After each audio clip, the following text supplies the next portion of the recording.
दुनिया भर में जैसा कि चीज़ें जो हैं वो अब सामान्य होती हुई दिखाई दे रही हैं। गोल्ड नीचे जा रहा है। ऐसी स्थिति में मेटल को लेकर के काफ़ी उम्मीदें बढ़ गई हैं, ख़ास तौर से इंडिया और अब माफ़ कीजिएगा यूएस और चाइना के बीच में जो दरार कम हो रही है। तो आज की थीम हमने मेटल रखी है। सर, आपकी राय जानना चाहेंगे अभी के लिए फ्रेश बाइंग के लिहाज से, प्रॉफिट बुक करने के लिहाज से आप कैसे देख रहे हैं? टाटा स्टील 4.5% ऊपर आज। देखिए, टाटा स्टील में फंडामेंटली बहुत बढ़िया कंपनी है। 37 करोड़ के आसपास मार्केट, सॉरी, टाटा स्टील अभी बेसिकली देखिए अभी 156 के आसपास ट्रेड हो रहा है। तो बेसिकली मार्केट कैप देखेंगे आप 1,94,000 करोड़ के आसपास मार्केट कैप भी है। 3,000 करोड़ के आसपास इन्होंने प्रॉफिट भी पोस्ट किया। मुझे फंडामेंटली बहुत अच्छा लगता है। देखिए अभी 156 चल रहा है। मुझे लगता है कि अगर एक बार 165 168 के ऊपर क्लोजिंग देता है तो उस केस में ना एक बहुत बड़ा रैली आ सकता है। उस केस में आपको 185 190 तक जा सकता है, क्योंकि लास्ट टाइम भी जो फॉल हुआ था 158 159 से हुआ था। तो एक बार मैं वेट करूंगा 160 के ऊपर क्लोजिंग का। बाकी मुझे चार्ट एंड फंडामेंटल दोनों ही बहुत अच्छा लगता है। चलिए, ये बात टाटा स्टील पे निकल के आती हुई जेएसडब्ल्यू स्टील भी ले लीजिए सर, एक और मेटल कंपनी। यहाँ पर भी क्या व्यू रहेगा आपका? आज 1.25% के आसपास की रैली देखने को मिल रही है। ये और ज़्यादा अंडर परफॉर्मर रहा है टाटा स्टील के मुकाबले। तो क्या यहाँ पर थोड़ी सी कोशिश करनी चाहिए कि अगर स्टील में रिकवरी आएगी तो यहाँ पर तेज़ रिकवरी हो सकती है क्या? सर, पर्टिकुलर इस काउंटर ना अभी इतना स्लो है, इतना धीरे चलता है, एक साइकिलिक पैटर्न, पैराबोलिक पैटर्न से चलता है। तो अभी 1007 1010 के आसपास ट्रेड हो रहा है। तो मुझे लगता है आप एक बार बाई करके जा सकते हो, लेकिन आपका व्यू थोड़ा साइकिलिक होना चाहिए। 8 से 10 महीना होना चाहिए। उस केस में आपको दिखेंगे कि 1250 1300 का भाव यहाँ पे आते हुए दिखेंगे लॉन्ग टाइम फ्रेम में। लेकिन शॉर्ट टाइम फ्रेम में यहाँ पे एंट्री लेना मतलब आप यहाँ पे परेशान हो जाएंगे, इतना वॉल्यूम नहीं आएंगे यहाँ पे। ये बात सही कह रहे हैं आप। एल्यूमिनियम पे थोड़ा सा नज़र डालते हैं सर, नाल्को और हिंडाल्को पे। पहले हिंडाल्को 2.25% आज ऊपर इस समय ट्रेड कर रहा है। या ये सभी शेयर थोड़े से दबाव में रहे थे। पिछले एक महीने में 4-5% की रिकवरी रही है। क्या अब मौका है एल्यूमिनियम पे दांव लगाने का हिंडाल्को पे? पहले हिंडाल्को लेके आ जाइए। देखिए, हिंडाल्को बेसिकली अभी जो अभी 648 के आसपास ट्रेड हो रहा है। मुझे लगता है कि फंडामेंटल तो ठीक है। और बाकी इसमें एक चीज देखना है सर, वीकली चार्ट, क्योंकि लगातार हमने देखा कि जितना जी। फॉल हुआ था ऑलमोस्ट 695 के बाद, अभी उसके बाद ब्रेकआउट हुआ ही नहीं। और नीचे ना एक मोरोबोजू पैटर्न बनाया और मॉर्निंग स्टार पैटर्न बनाया। मॉर्निंग स्टार पैटर्न बनाने के बाद अभी ऊपर आ रहा है। तो मुझे लगता है कहीं ना कहीं जो बॉटम बनाना था 580 एंड 595, ऑलमोस्ट 600 के आसपास वो बिल्ड हो चुका है। अभी ऊपर ही आना है। नेक्स्ट जो टारगेट होगा ना वो 680 एंड उसके बाद 695 तक जाना चाहिए। 695 के ऊपर अगर सस्टेन करता है तो उस केस में और भी ऊपर जाएगा। फिलहाल मैं पॉजिटिव हूँ। और नेशनल एल्यूमिनियम देखिए 170 के आसपास ट्रेड हो रहा है, लगातार नीचे ही आ रहा है। इसका chart sir overall daily chart में ना एक रेजिस्टेंस है, वो रेजिस्टेंस है ऑलमोस्ट 175 के अराउंड। तो लगातार लास्ट बहुत टाइम रिटेस्ट हुआ है लेकिन क्रॉस नहीं कर पाता। तो एक बार 175 के लिए मैं वेट करूंगा। 175 के लिए वेट करेंगे। वेदांता सर, बहुत रिटेलर्स की पोजीशन है, बहुत अच्छे डिविडेंड भी मिलते हैं और कई सारे क्षेत्र में कंपनी कामकाज करती है, पर मेटल क्षेत्र में काफ़ी अच्छा खासा एक्सपोजर है इसका। अभी क्या करना चाहिए? 2.25% के आसपास की मजबूती आज, 445 के आसपास आपका व्यू क्या रहेगा वेदांता पर?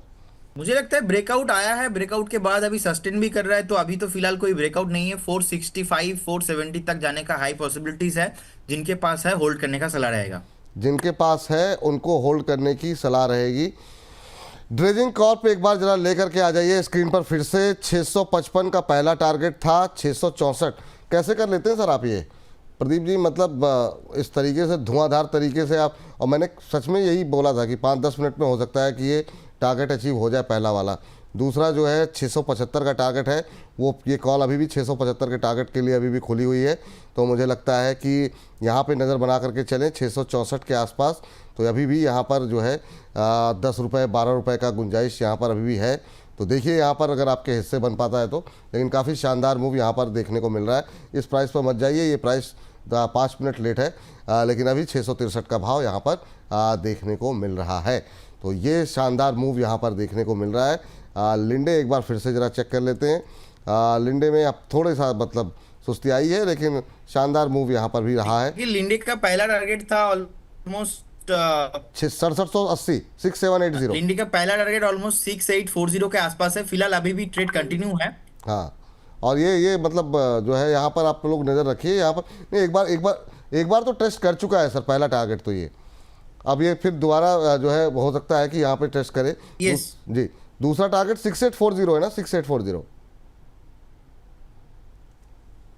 चले यस। जी। चलिए, तो अब बात जरा सर वेदांता पे हो रही थी, कंप्लीट हो गई है। जरा एक और मेटल स्टॉक, चूँकि बात मेटल पे चल रही है, लेकर के आते हैं हिंदुस्तान जिंक। और जो है हिंदुस्तान जिंक पे अगर हम देखें तो यहाँ पर भी 2-2.25% के आसपास की मजबूती देखने को मिल रही है। हिंदुस्तान जिंक पे क्या व्यू रहेगा सर करंट लेवल पे आपका? देखिए मुझे लगता है अभी 438 के आसपास चल रहा है। इसमें एक लास्ट टाइम जो फॉल हुआ था उसके बाद देखिए लगातार रैली आ रहा है, और लास्ट टाइम एक ब्रेकआउट आया है 432 के आसपास, तो 432 के ऊपर अभी सस्टेन भी कर रहा है। तो मुझे लगता है जिनके पास है उनको एक बार होल्ड करने का सलाह रहेगा।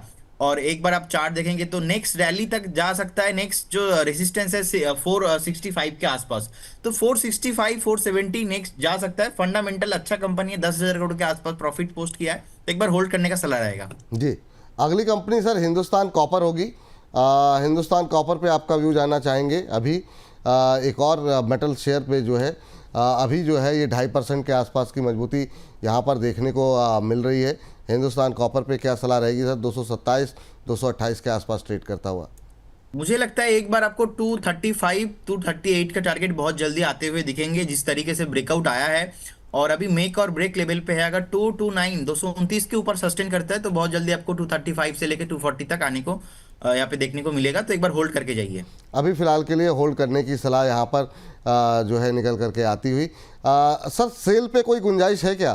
ज़रा एक बार एक नज़र डालिए सेल पे, बहुत सारे लोगों के सवाल रहते हैं। तो वहाँ पे अभी कोई गुंजाइश बन रही है?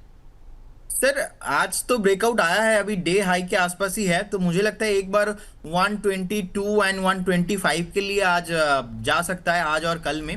लेकिन इतना भी अट्रैक्टिव नहीं है चार्ट, सो बेटर रहेगा एक बार अवॉइड करना। एक बार अवॉइड करना ही बेहतर रहेगा, ये सलाह यहाँ पर निकल करके आ रही है। सर अभी तक हमने काफ़ी हद तक जिन शेयरों पे लोगों के दर्शकों के सवाल रहते हैं उनको कवर करने की कोशिश की है। एक जिंदल स्टील रह गया है, तो जिंदल स्टील पे भी एक कमेंट कर दीजिए और उसके बाद अगले सेगमेंट का रुख करते हैं। देखिए जिंदाल स्टील आप देखेंगे यहाँ पे बहुत टाइम से ये कंसोलिडेशन पैटर्न था, उसके बाद जाके ब्रेकआउट हुआ है। अभी एक रेंज के अंदर फंसा हुआ है, 936 938 एक रेसिस्टेंस है। जैसे ही इस रेसिस्टेंस के ऊपर क्रॉस करेगा उसके बाद आपको 965 से लेके 980 तक आते हुए दिखेंगे। फिलहाल अभी कुछ नहीं करना है, बाय भी नहीं करना, क्योंकि लास्ट टाइम 4 बार फेल हो चुका है 935 के अराउंड। सो एक बार होल्ड करना यहाँ पे बेटर रहेगा। ठीक है सर, तो ये सलाह यहाँ पर निकल के आती हुई इस सेगमेंट को समाप्त करने से पहले आपके पसंदीदा कोई मेटल स्टॉक्स जो आपको लगता है कि आप रिकमेंड करना चाहेंगे सिर्फ मेटल के अंदर, ताकि जो लोग भी 2:30 बजे देखें उनको एक क्लियर कट व्यू मिल पाए मेटल पे। देखिए मैं टाटा स्टील के साथ ही जाना चाहूंगा। मुझे टाटा स्टील फंडामेंटली और टेक्निकली बहुत अच्छा लगता है, लेकिन ये ट्रेडिंग करने वाला चीज़ नहीं है। एक बार आप वेट करके जाइए, आप 159 160 जैसा कि मैंने पहले भी बताया, एक बार 160 के ऊपर क्लोजिंग होने दीजिए और उसके बाद जाके यहाँ पे बाय कीजिए। तो उस केस में आपका टारगेट होगा 185 और सेकंड टारगेट होगा 210 के आसपास। आपको एक स्टॉप लॉस भी मेंटेन करना है, उस केस में स्टॉप लॉस रहेगा आपका 138 के आसपास। तो 138 इज योर स्टॉप लॉस, 160 के ऊपर आपको लेना है। लेकिन बेटर रहेगा अगर आप मतलब दोनों स्ट्रैटेजी रहता है सर, टॉप टू बॉटम और बॉटम टू टॉप। सो मेरे ख्याल से मार्केट अगर नीचे आता है उस केस में कभी भी अगर आपको 140 के आसपास मिलता है, 138 के आसपास ही मिलता है, तो तब जाके आप बाई कर लीजिए। लेकिन इस जो मोमेंटम आया है, इस मोमेंटम में भी अगर आप लेना चाहते हो तो 160 के ऊपर, अभी नहीं।